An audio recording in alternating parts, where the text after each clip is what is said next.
Hi, ഞാൻ ആദിഷ്. ഇന്നത്തെ വീഡിയോയിലൂടെ നമ്മൾ ഡിസ്കസ് ചെയ്യാനായിട്ട് പോകുന്നത് നിങ്ങൾ ഇഷ്ടപ്പെടുന്ന വ്യക്തിയുടെ പ്രൈമറി ലവ് ലാംഗ്വേജ് എന്ന് പറയുന്നത് ഫിസിക്കൽ ടച്ച് ആണെന്നുണ്ടെങ്കിൽ ആ വ്യക്തിയെ നിങ്ങൾക്ക് എങ്ങനെയാണ് ഹാപ്പി ആക്കാനായിട്ട് സാധിക്കുക, എവിടെയൊക്കെ ടച്ച് ചെയ്യുന്ന സമയത്താണ് ആ വ്യക്തിക്ക് നിങ്ങളോട് കൂടുതൽ സ്നേഹവും അടുപ്പവും കെമിസ്ട്രിയും ഇൻറ്റിമസിയും ഒക്കെ ഉണ്ടാവുക എന്നുള്ളതിനെ പറ്റിയിട്ടാണ്. ഈ ടോപ്പിക്ക് നിങ്ങൾക്ക് ഇഷ്ടപ്പെട്ടാൽ ലൈക്ക് ചെയ്ത് സപ്പോർട്ട് ചെയ്യുക.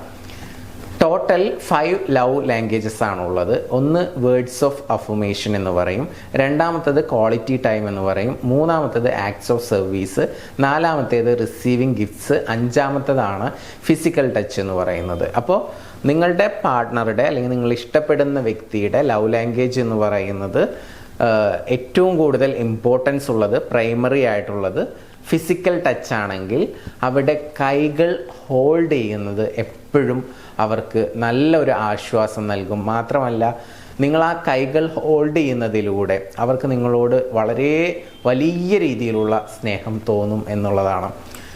ഇപ്പോൾ വേർഡ്സ് ഓഫ് അഫർമേഷൻ എന്ന് പറയുന്ന ഒരു ലവ് ലാംഗ്വേജ് ആണ് താല്പര്യമെങ്കിൽ അവരോട് നമ്മൾ നല്ല രീതിയിൽ സംസാരിക്കേണ്ടി വരും, പോസിറ്റീവായിട്ട് അപ്രിഷ്യേറ്റ് ചെയ്യേണ്ടി വരും, നമ്മുടെ വാക്കുകൾ കൊണ്ട് അവരെ പല കാര്യത്തിലും പ്രോത്സാഹിപ്പിക്കേണ്ടി വരും. പക്ഷേ ഇവിടെ നമുക്ക് ടച്ച് എന്ന് പറയുന്നത് വളരെ പ്രധാനപ്പെട്ടതാണ് എന്നുകൂടി ഓർമ്മപ്പെടുത്തുകയാണ്. അപ്പോൾ നമുക്ക് അടുത്തിരിക്കുന്ന സമയത്ത് കൈ ഹോൾഡ് ചെയ്യാം, പുറത്തേക്ക് പോകുന്ന സമയത്തൊക്കെ അവരുടെ കൈകൾ പിടിച്ച് നടക്കുന്നതൊക്കെ തീർച്ചയായിട്ടും ഉപകരിക്കുമെന്നുള്ളതാണ് പറയുന്നത്. സോ കൈ ഹോൾഡ് ചെയ്യുക എന്നുള്ളതാണ് ഒന്നാമത്തെ സീക്രട്ട്. രണ്ടാമത്തേത്, നിങ്ങൾ വീട്ടിലിരിക്കുന്ന സമയത്തോ അല്ലെങ്കിൽ പുറത്തു പോകുന്ന സമയത്ത്, ഇപ്പോൾ നിങ്ങളൊരു ഫാമിലി ട്രിപ്പൊക്കെ പോവുകയാണെങ്കിലൊക്കെ റാൻഡമായിട്ട് തന്നെ അവിടെ തോളിൽ ജസ്റ്റ് കൈയിടുക, സ്നേഹത്തോടു കൂടിയിട്ട് നല്ല ബലത്തോടു കൂടി അവരുടെ ഷോൾഡറിന് ഭയങ്കര വെയിറ്റ് വരുന്ന രീതിയിൽ ബുദ്ധിമുട്ടിക്കണം എന്നുള്ളതല്ല പറയുന്നത്. അവിടെ വളരെ ലൈറ്റായിട്ട് അവരുടെ ഷോൾഡർ തോളിൽ കൈയിടുക, ഷോൾഡറിൽ ടച്ച് ചെയ്യുക, ഇതൊക്കെ അവർക്ക് നല്ല സ്നേഹം ഫീൽ ചെയ്യും. അവരുടെ primary love language physical touch ആണെങ്കിൽ നന്നായിട്ട് ഫീൽ ചെയ്യും എന്നുള്ളതാണ് പറയുന്നത്. സോ ഇതാണ് രണ്ടാമത്തെ കാര്യം. പിന്നെ മൂന്നാമത്തെ കാര്യം എന്ന് പറയുന്നത്, റാൻഡമായിട്ട് അവരൊരിക്കലും പ്രതീക്ഷിക്കാത്ത രീതിയിൽ ഭയങ്കര പാഷനേറ്റായിട്ട് കിസ് ചെയ്യുന്നത്. അത് ചിലപ്പോൾ മോർണിംഗിൽ നമ്മൾ എണീറ്റ ഉടനെ ആവാം, അല്ലെങ്കിൽ നമ്മൾ കിടക്കാൻ പോകുമ്പോഴാവാം, അല്ലെങ്കിൽ അൺഎക്സ്പെക്റ്റഡ് ആയിട്ട് കിച്ചണിലൊക്കെ എന്തെങ്കിലുമൊക്കെ കുക്കിങ്ങൊക്കെ ചെയ്തുകൊണ്ടിരിക്കുന്ന സമയത്താവാം. അങ്ങനെ പാഷനേറ്റായിട്ട് ഉമ്മ കൊടുക്കുന്നതും കിസ് ചെയ്യുന്നതൊക്കെ വളരെയധികം അവർക്ക് ഇഷ്ടപ്പെടും എന്നുള്ളതാണ്. അവർക്ക് ആ ലവ് ആ സമയത്ത് ഫീൽ ചെയ്യും. അവരുടെ primary love language physical touch ആണെന്നുണ്ടെങ്കിൽ എല്ലാവർക്കും ഇതൊക്കെ ഇഷ്ടം തന്നെ ആയിരിക്കും. പക്ഷേ പ്രൈമറി ലാംഗ്വേജ് ഫിസിക്കൽ ടച്ച് ആണെന്നുണ്ടെങ്കിൽ അവർക്ക് ഇത് കിട്ടുന്നതിലൂടെ നിങ്ങളോട് വളരെ ഡീപ്പായിട്ടുള്ള ഒരു അട്രാക്ഷൻ ലവ് ഒക്കെ ഉണ്ടാവുമെന്നാണ് പറയുന്നത്. അപ്പോൾ പാഷനേറ്റ് കിസ്സാണ് ഇപ്പോൾ നമ്മൾ സംസാരിച്ചത്. ഇനി അടുത്തതായിട്ട് പറയുന്നത് ഹഗ് ചെയ്യുന്നതാണ്. ഒരു ദിവസത്തിൽ ഒരു ഹഗ്ഗെങ്കിലും അവർക്ക് കൊടുക്കുക എന്ന് പറയുന്നത് വളരെ പ്രധാനപ്പെട്ടതാണ്.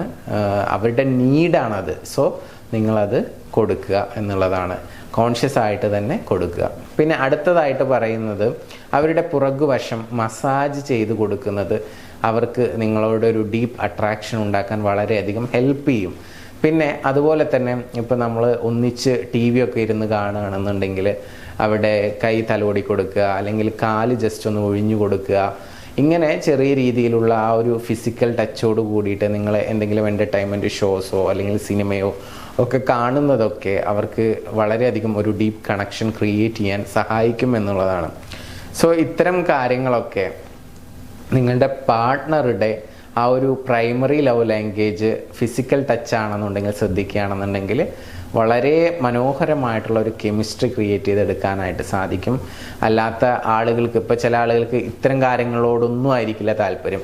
ഇപ്പോൾ പ്രൈമറി നീഡ് എന്ന് പറയുന്നത് വേർഡ്സ് ഓഫ് അഫർമേഷൻ ആണെങ്കിൽ അവർക്ക് നല്ല വാക്കുകൾ പറയുന്നത്, ഞാൻ നേരത്തെ പറഞ്ഞല്ലോ, അപ്രിഷ്യേറ്റ് ചെയ്യുന്നത്, ഇതൊക്കെ ആയിരിക്കും അവർക്ക് താല്പര്യം. ക്വാളിറ്റി ടൈം ആണെങ്കിൽ അവരുടെ കൂടെ ടൈം സ്പെൻഡ് ചെയ്യുന്നത്, അവരെ നന്നായിട്ട് കേൾക്കുന്നത്, ഇതൊക്കെ ആയിരിക്കും താല്പര്യം.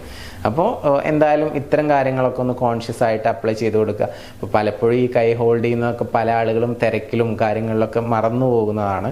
കൈ ഹോൾഡ് ചെയ്യുന്നത്, അഥവാ ഇവരെ കാല് ഒഴിഞ്ഞു കൊടുക്കുന്നത്, കൈ ഒഴിഞ്ഞു കൊടുക്കുന്നത്, തടവി കൊടുക്കുന്നത്, ഷോൾഡറിൽ കൈയിടുന്നത്. അപ്പോൾ നമ്മൾ ഈ ബെഡ്റൂമിലോട്ട് പോയിട്ട് രാത്രി അല്ലെങ്കിൽ പകൽ സമയത്തായിക്കോട്ടെ എപ്പോഴും ആയിക്കോട്ടെ ആ ബെഡ്റൂമിലുള്ള ഹാർഡ് വർക്ക് മാത്രമല്ല ഫിസിക്കൽ ടച്ച് എന്നുള്ളത് കൊണ്ട് ഉദ്ദേശിക്കുന്നത്. ഇത്തരത്തിലുള്ള ചെറിയ ചെറിയ നോൺ സെക്ഷുവൽ ആയിട്ടുള്ള ടച്ചസ് അവരൊരുപാട് എക്സ്പെക്റ്റ് ചെയ്യുന്നുണ്ട് ഇത്തരത്തിലുള്ള ആളുകൾ. സോ അത് മനസ്സിലാക്കിക്കൊണ്ട് നമ്മൾ പെരുമാറുക എന്നുള്ളതാണ്. സോ ഈ വീഡിയോ നിങ്ങൾക്ക് യൂസ്ഫുൾ ആണെന്ന് തോന്നുന്നുണ്ടെങ്കിൽ നിങ്ങളുടെ സുഹൃത്തുക്കൾക്കൊക്കെ അയച്ചു കൊടുക്കുക. എന്തായാലും നമുക്ക് പുതിയ വീഡിയോ ആയിട്ട് വീണ്ടും കാണാം. ഇതുപോലെയുള്ള ടോപ്പിക്കുകൾ നിങ്ങൾക്ക് ഇഷ്ടമാവുന്നുണ്ടെങ്കിൽ ലൈക്ക് ചെയ്യുക, സപ്പോർട്ട് ചെയ്യുക, കമൻറ്റ് ചെയ്യുക. എനിവേ പുതിയ വീഡിയോ ആയിട്ട് വീണ്ടും കാണാം. Thank you. നമസ്തേ.